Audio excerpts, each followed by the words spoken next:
Bonjour à toutes et à tous pour cette nouvelle édition de la revue de presse Audencia Scom. Dans un premier temps, bonjour Enzo, bienvenue et bonne année. Merci Cyprien, bonjour à toi, bonne année. Merci beaucoup, un plaisir d'être avec toi aujourd'hui. Merci. Donc on va commencer avec un premier sujet. Ces derniers mois, les fast-foods ont beaucoup fait parler d'eux.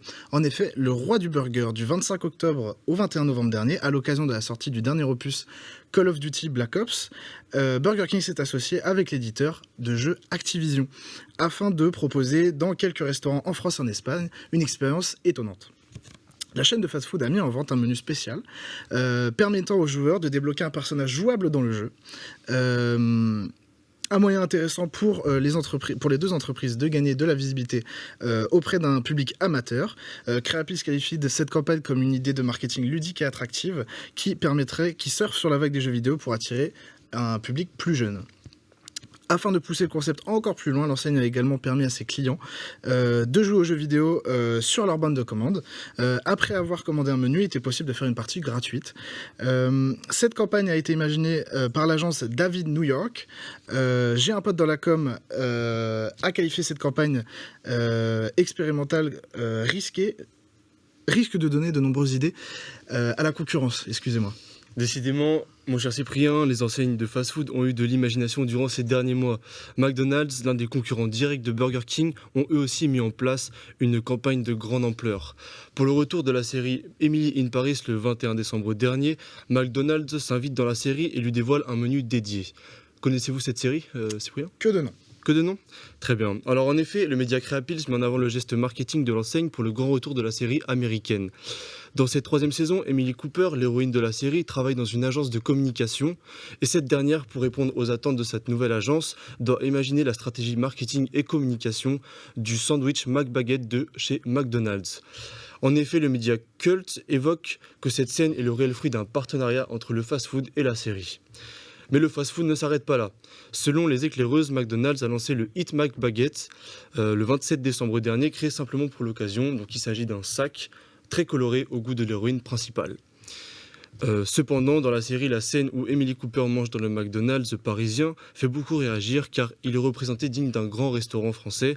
Il n'y a pas de file d'attente et la vaisselle est blanche, ce qui est très inhabituel chez ce fast-food.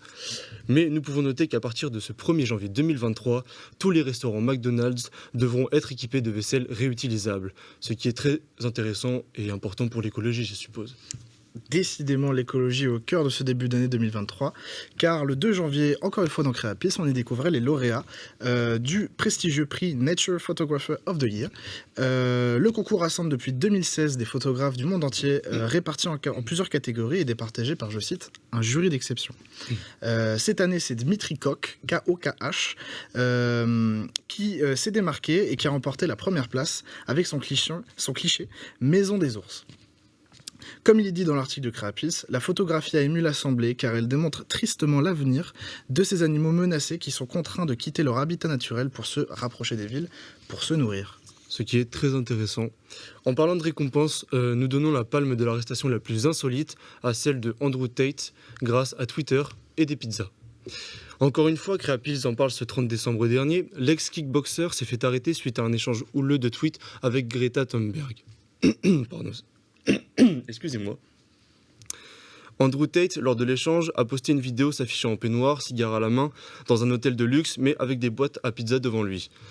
Les marques de ces pizzas étant roumaines, la police locale a pu le retracer et l'arrêter pour cas de proxénétisme aggravé. Cependant, dans De facto, on y apprend que tout cela est à prendre avec des pincettes. En effet, ces événements n'ont fait que, je cite, confirmer ce que les autorités savaient déjà. L'influenceur controversé s'était fait perquisitionner sa villa en avril 2022 et était soupçonné d'être en Roumanie en décembre. Donc la police se penchait déjà activement sur cette affaire. Donc, bonne résolution pour 2023. Mon cher Cyprien, ne vous prenez pas en vidéo avec des pizzas, sinon cela peut vous porter préjudice. Ça m'arrange pas, mais c'est pas grave. Merci à toutes et à tous pour avoir regardé cette revue de presse et à une prochaine pour une prochaine. À bientôt. Au revoir.